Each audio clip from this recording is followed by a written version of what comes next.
Le Tout-Puissant a dit, Dieu, c'est lui qui vous a créé d'une faiblesse. Puis il a fait après une faiblesse une force. Puis il a fait après une force une faiblesse et un vieillissement. Il crée ce qu'il veut, et c'est lui l'omniscient et l'omnipotent.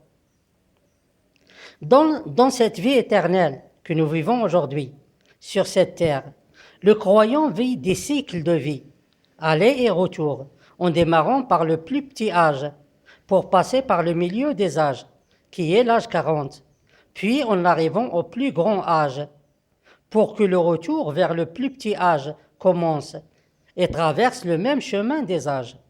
C'est-à-dire que pour chaque cycle de la vie éternelle, la poussière de l'être humain passe par tous les âges 2 fois, une fois pendant la montée et une fois pendant la descente. Et on compte les âges par la décennie, qui est 10 ans. Et puisque l'âge 40 est le milieu des âges éternels, alors le plus petit âge éternel est plus grand que l'âge 10, et le plus grand âge éternel est plus petit que l'âge 70, car l'âge 0 est un âge de la naissance des enfants. Ce n'est pas donc un âge éternel.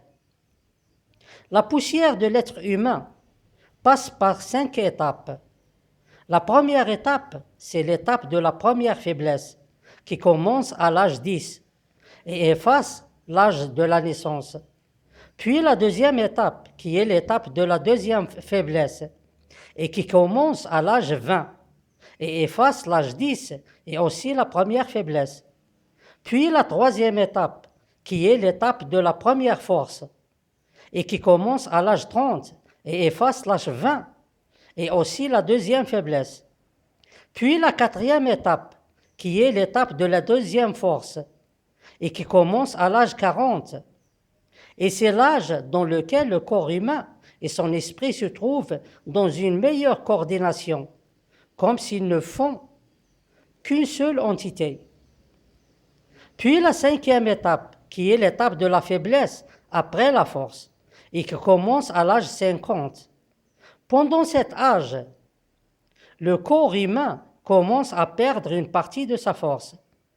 Et il peut même exprimer ceci en montrant quelques signes de vieillissement et de l'incapacité, et déclare ainsi la nécessité de faire le retour avant le commencement de la perte de la force principale.